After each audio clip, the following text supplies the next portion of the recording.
Okay, it is recording.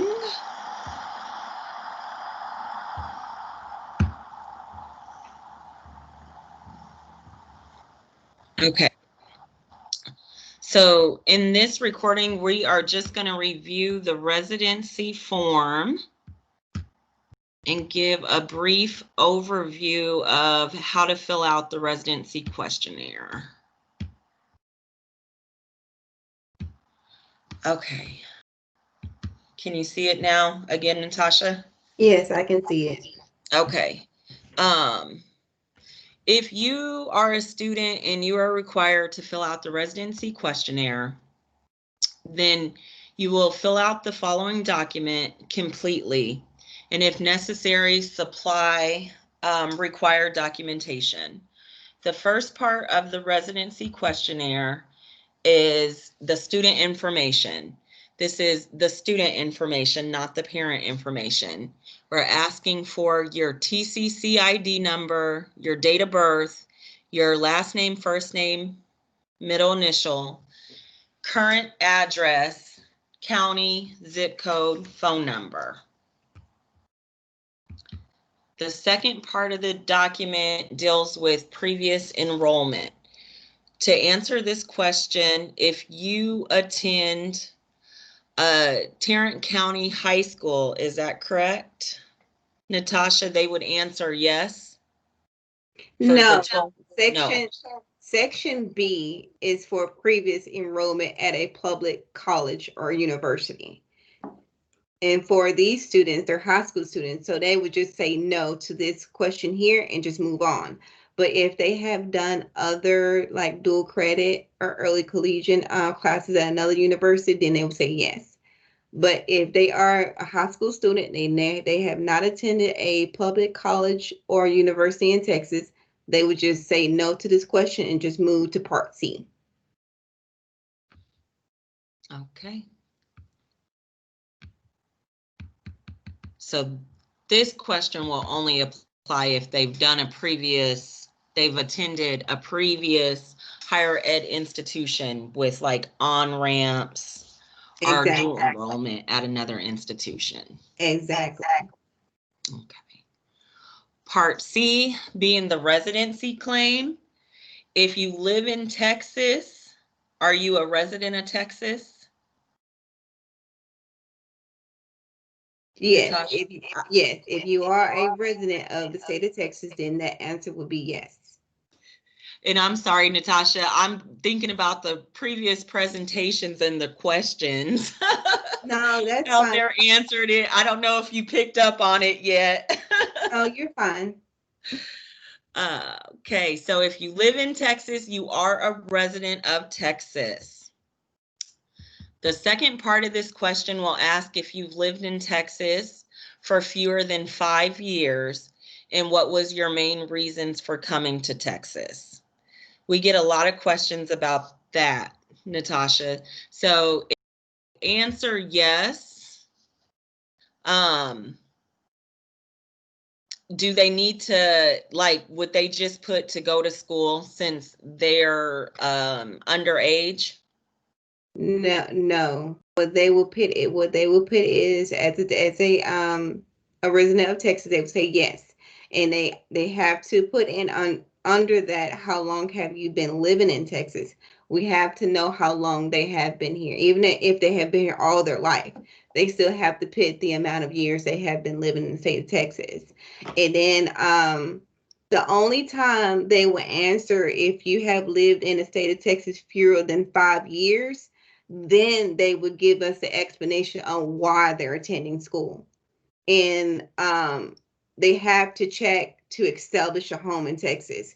It's because if you just put to go to school, if you're just here in the state of Texas just to go to school, you can't establish residency.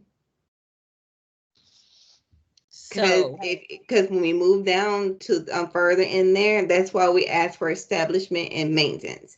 So that question is very important. So if the student is a Texas resident and they have been here in pretty much all of their lives, then they would just skip that last question. Okay. That question only applies for students that have been living in Texas 5 or less years. Then we would need to know why they are in the state of Texas. So if they've lived in Texas all their lives, Exactly. they do not check that box. Okay. Acquisition of high school diploma or high school equivalency. Since they are still technically high school students, how do they answer this question? Even since they're not graduated yet, but they will graduate, do they answer yes or no? They will answer yes, because if you see in the questions, it's going to ask you, did or will you graduate from high school or complete a high school education in the state of Texas? That would be yes, because asking did or will. So if they're going to graduate from a Texas high school, that question would be yes. Okay. The second, did you graduate from high school or complete a Texas within 1 year preceding the term which you're applying? That would also be a yes, correct? That question could be a yes or a no. It's because they haven't graduated yet. So if you are, oh, sorry. If they are a 9th grader, a 10th grader, an 11th grader, it is okay to check no. Yes. And it's okay to have yes at the top, but no for question number 2. Yes. If you're a senior, you would check yes, because it's within 1 year preceding term. Exactly. Okay. And then, did you live or have you lived in Texas 36 months? 36 months is 3 years. Right. And then, will you and have you lived in Texas during all of the 12 months preceding the term which you are applying? That would be a yes. That will be a yes. It's because if a student check no, as I mentioned before, then they wouldn't be able to establish residency. It's because with the residency, you have to be in the state of Texas for at least a year before you can establish residency. So that question has to be yes as well. All right. So we move to part E, basis of claim to residency. Since these are high school students, right, would they answer this information based off of themselves? No. They will base it off of the parent. So for question 1, it's asking, did you file your own income tax as an independent student? And most of these students are dependent, so that question will be no. Are you claimed as a dependent or eligible to be claimed by a dependent, by a parent or court-appointed legal guardian? That question for most of our students will be yes. Correct. Okay, and then very few of them will be independent status.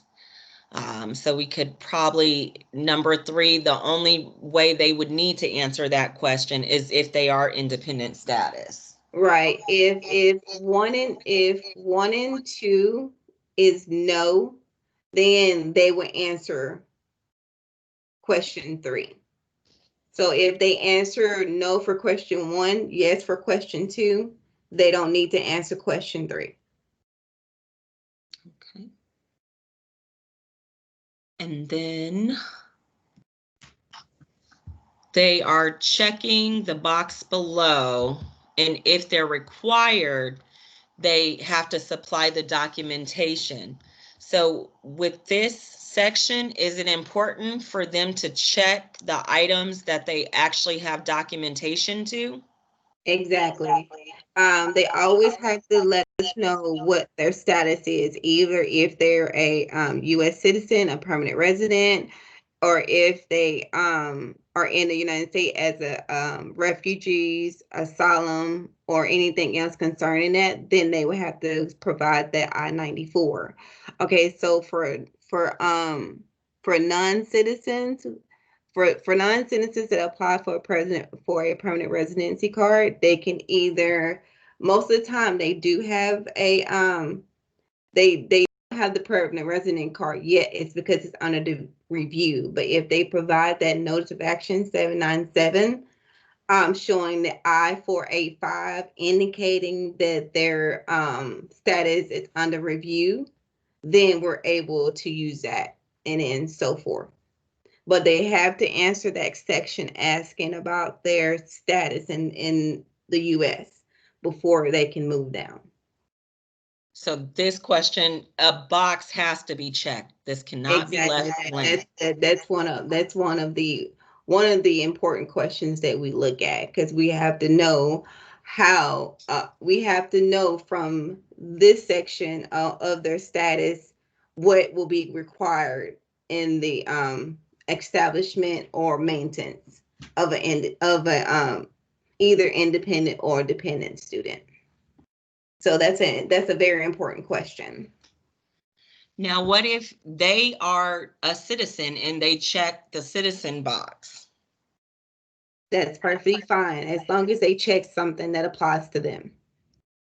And another question we get is if the student is a citizen, but the parent is undocumented or a refugee, has a different status, would the student still check this box based on their status? Exactly. It's because I do remember a little while back that students' status was always based under the parent status. It didn't matter if the student was a U.S. citizen or not. But they changed it to where if the student is a U.S. citizen and the parent is undocumented, then we would go based off the student and not the parent. So when dual enrollment students are filling this out, if they are a student, if they are a citizen, excuse me, they go by their status and they can check that I am a United States citizen. Exactly. Okay. Part F, establishment of domicile for independent students. So you, for these students, they're mostly independent students. So you would just skip this portion. You would go down to establishment of domicile for dependent student. Okay. So you would skip what part? You would skip part F. We are skipping part F because this does not apply to very many of our dual enrollment students. And we are going all the way down. We're skipping maintenance of residence for independent students. These two parts are not required because their statuses are dependent students. Right, so we're going to start at part G. Questions for dependent students, parent, legal guardian. And there's a series of questions and check marks. And so once again, they're just checking the box that applies to them. They will check off the box that applies to the parent. Because the student is a dependent student, now these questions have to do with the parent. So we have to know the status of the parent to determine what we expect as documentation if needed for establishment and maintenance of domicile. Do they only need to check mark one, or what if multiple things apply? As far as their status in the U.S.?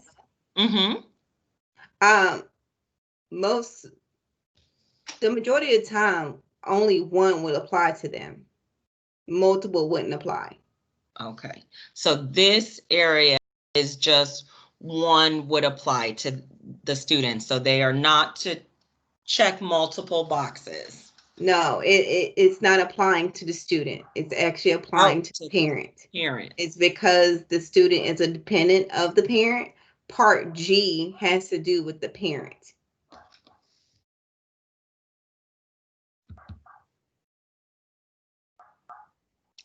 They need to check mark only one box. We only need one. Establishment of domicile for dependent students, parent, legal guardian. So with part G, we have the top part that will apply, and then we're still looking at the parents. They filled these boxes out also. Right. And they can either check off one or they can check off multiple, as long as they can show some proof of establishment. Is it best practices to check mark the boxes that they actually have the documentation to support? Exactly. And I think on this part where a lot of people get confused is like, for example, for the first one, it's asking if the parent has been employed in Texas for at least 12 months. If we're asking for documentation, we're going to need proof of those 12 months and not just, 4 or 6 months. We're going to need the whole span of 12 months, if that makes sense. So in this case, what the parent would do is they could either provide pay stubs or a letter of employment, proving that they have been working in the state of Texas for 12 months. Yes, but we prefer, well, the parent will need, if they check it off, they would have to show proof. So if something in this category does not apply to them, don't check it. Only check the categories that apply to the parent. Okay, and that they can actually provide documentation if needed. If needed. We got to put it in there if needed, because sometimes all we just need is for the student just to fill out the residency questionnaire itself. And if we're needing documentation, then we will ask.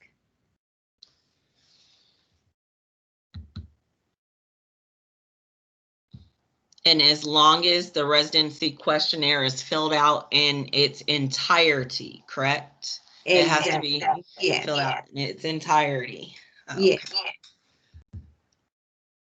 And then maintenance of domicile for dependent students, parent, legal guardian.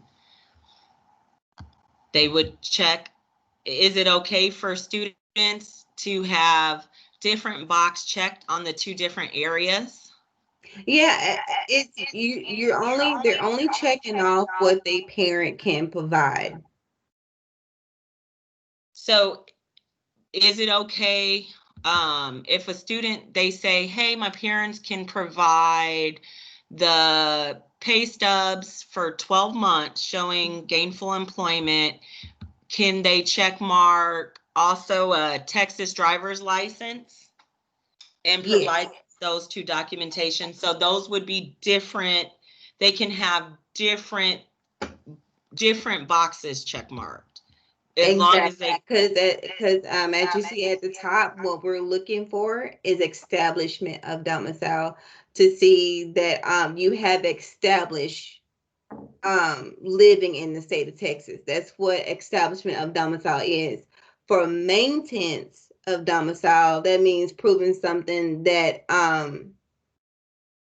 that shows your continuation of living in Texas, which means that you are actually living in the state of Texas. I mean, you're going to need a Texas driver's license if you pay utilities. You're paying utilities in the state of Texas. You have a bank account that shows that you live in the state of Texas. So these categories under maintenance is just showing that that you are indeed living in Texas. So the top part deals with establishing your residence, and then the bottom portion maintaining. That's how it's maintaining your residency in Texas. Okay. So as long as they check something off with establishment and check something off with maintenance, then they should be good. Okay. Now for the certification portion with the signature and the date, we get some questions about whose signature is actually required on this form. Is it student signature or is it parent signature? It's always the student signature. It's because this is for the student and not the parent. Even though it asks about the parent if the student is a dependent, but this residency questionnaire is for the student and not the parent. So we have to have the student's signature. If not, that I normally send it back to you guys and say, hey, can you have the student to sign this? It always has to be the student's signature. And the signature makes it official, correct? Exactly. Okay. NATASHA, some concern with this particular documentation, and especially, for students that might be of an undocumented status, do we send this information to any outside organizations? Do they need to worry that we're going to take this information and use it against them or turn it into Homeland Security or anything like that? No, their status doesn't that it doesn't. Pretty much, we do not use their information for anything but residency. So they don't have to worry about us, sending their information for if they're undocumented to immigration, anything like that. That is not what this is for. Asking for those documents would help us determine what the student residency needs to be. We don't use it for any purpose but strictly for the residency. To establish tuition. Exactly. So they don't have to worry about us misusing their information. This is not what this is about. Are there some common mistakes that you often see on the residency questionnaires, especially as it pertains to our dual enrollment students? The only thing that I run into is when the residency questionnaire is not fully filled out. It's because, as I mentioned before, the majority of the students that I received their residency questionnaire, their status is pending, which means that based on how they answered the questions on the initial application, their residency couldn't be determined. And that's why we require the student to fill out the residency questionnaire that will help me determine what their residency needs to be. But the only problem that I run into is when the residency questionnaire is not completed. So they need to complete it in its entirety. Exactly. And like I also say, if the student needs help filling out, if the counselor is needing help filling out, I don't mind anyone reaching out to me or reaching out to you guys to get an explanation to get verification on, is this correct, is this not correct. I mean, I'm more than I'm more than willing to help in that area, because I know that for a student standpoint, it can be a bit confusing. And it's very helpful if they do actually have help from the parent filling it out as well, especially if we're asking for the parents' information. Okay. Well, thank you so much, NATASHA. I'm going to go ahead and end the recording.